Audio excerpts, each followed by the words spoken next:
Ya estamos nuevamente con todos ustedes compartiendo este tercer bloque de legislativas. Y ahora agradecemos la presencia a Hugo Escalada, diputado provincial, quien busca renovar su banca. Nosotros en legislativas hoy quisimos hacer, por una parte, los nuevos rostros en la política y por otra parte, aquellos que buscan mantener su banca en la legislatura provincial. Conocer un poco lo que es la experiencia y bueno, todo esto de la innovación en política de los jóvenes, ¿no? ¿Qué tal, Hugo? Colega también, mucho tiempo trabajó en radio, ¿no es cierto? Y hoy día alejado de la actividad, pero sí siempre participando de este espacio nuevo, si se quiere denominar, de Avancemos. ¿Y qué es eso de lograr la nueva mayoría? Bueno, se viene discutiendo mucho a nivel mediático, pero no como debiera ser en los parlamentos, ¿no? Hay dos discusiones que son centrales para los años que vienen. Una es si el federalismo sigue vigente o no. El federalismo claramente ha sido desarticulado, no solamente por este gobierno, sino ya desde antes.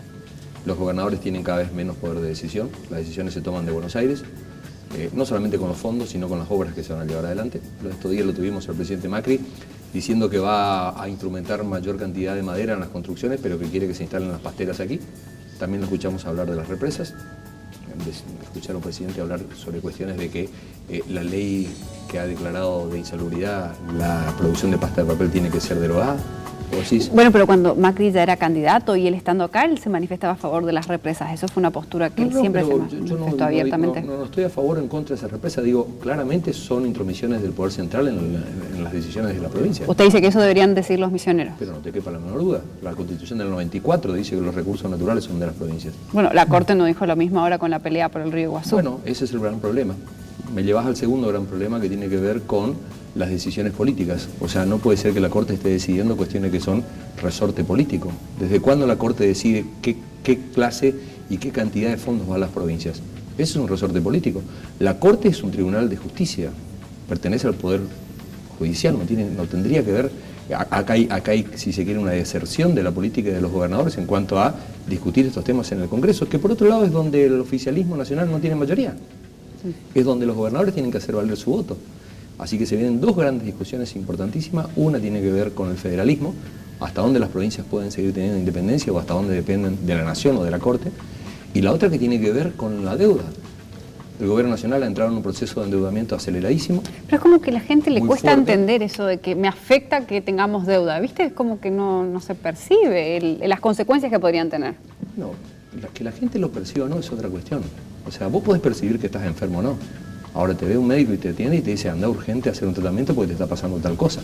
La realidad se impone, lo percibas o no lo percibas. Cuando vos tenés una deuda, en algún momento vas a tener que hacer frente a esa deuda. Lo estamos viendo. Te pongo un caso específico. Si la Corte termina fallando como creemos que va a fallar, le va a dar al fondo del conurbano fondos que son, entre otras cosas, de emisiones. Del día a la noche, en 24 horas, vamos a perder nosotros 2 masas salariales. 3.000 millones. Contame cómo cerramos eso. Aunque no lo perciba la gente, eso va a ocurrir. Sí, no, sí. El tema económico, ¿no? Y estamos hablando de Misiones, yo decía la propuesta de Misiones, sí, porque siempre en el contexto nacional, ¿no? ¿Y qué hacer aquí en Misiones, en el ámbito legislativo parlamentario, ante todas estas cuestiones? Plantear estas discusiones. Le hablo a la gente, a usted que me está escuchando, que me está viendo en este momento, lo que vamos a votar son legisladores.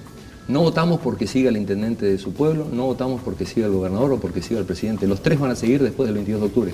Estamos votando por tener mayor calidad legislativa, por tener concejales de calidad, diputados de calidad, legisladores nacionales de calidad. Una pregunta que me hago. Schiavoni, que de acuerdo a los votos de las PASO ya es senador, ¿va a representar los intereses de la provincia de Misiones o va a representar los intereses del PRO del cual es presidente? Esa es una pregunta que no es menor, lo perciba la gente o no. Cada uno de nosotros, los legisladores que en estos 4 años hemos legislado, hemos dejado con las leyes que han quedado y con los proyectos que hemos presentado una clara señal de identidad de dónde estamos parados. Yo soy de los que no comparto el tema de la renovación de legisladores como la renovación de los ejecutivos. Me parece que la gente está pidiendo un cambio de caras, eso se puede dar en los ejecutivos, pero en el legislativo te lleva un tiempo a acostumbrarte y cuando empezás a legislar como corresponde, empezás a entender qué puedes hacer y qué no, empezás a armar un buen equipo de asesores, te tenés que ir. Y los que entran nuevitos y otra vez entran desde cero.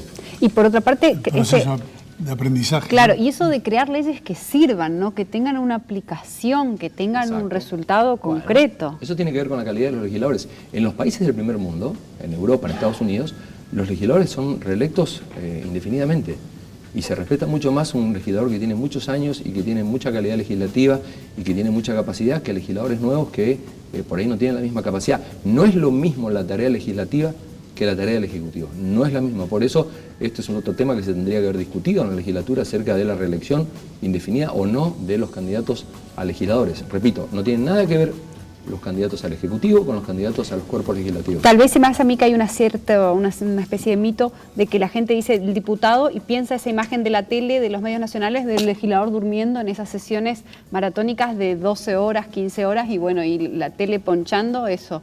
¿Cómo se hace para desmitificar ese rol del legislador en una actitud tan pasiva? No se hace. Los medios imponen la verdad y eso es claro. Y lo que dicen los medios es la verdad, aunque no sea la verdad. Eso ya. La política perdió la discusión con los medios. Lo que dicen los medios es lo que la gente absorbe y consume. Incluido redes sociales, ¿no? Sí, que no respetan pero los medios concentrados sobre todos. Lo que dicen los medios es lo que la gente consume. Si los medios dicen que la política no sirve para nada y que los legisladores duermen, la gente dice la política no sirve para nada y los legisladores duermen. ¿Y ustedes como legisladores cómo hacen para cambiar ese concepto? Este no es un concepto, esta es una discusión que se tenía que haber dado hace mucho tiempo entre el rol de los medios de comunicación y obviamente la democratización de los mismos. El gobierno anterior lo quiso dar con la ley de medios. Uno puede estar de acuerdo o no con este tema, ¿sí?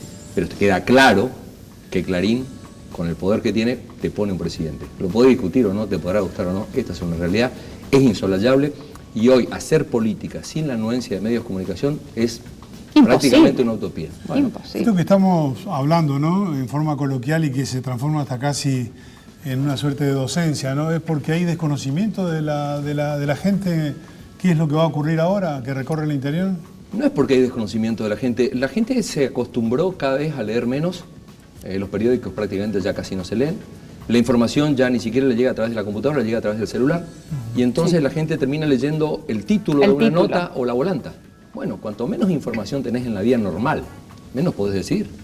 Si vos sabés que va a haber un corte de agua en tu casa, cargas agua el día anterior. Ahora, si no te enteraste que va a haber un corte, no la cargaste. Estoy poniendo un ejemplo ridículo. Sin información uno no puede hoy hacer frente a las cuestiones de la vida diaria. La gente cada vez se informa menos de la política porque no le gusta. Che, pon esta radio que pasa música todo el día, no quiero escuchar de política, cambiate al canal. Bueno, eso lleva a una desinformación. Cuanto menos información hay, más poder concentrado hay de los que deciden, porque cuando el pueblo no tiene información, no puede saber qué es lo que está pasando. ¿Este espíritu crítico lo va a mantener como siempre lo hizo, de llegar a acceder a otra banca? De nuevo a la banca, digamos. No hay manera de que no lo ejerza porque gracias a Dios y al pueblo de Misiones he podido estudiar, he ido a la facultad y no hay manera de que no pueda aplicar los conocimientos que he tenido.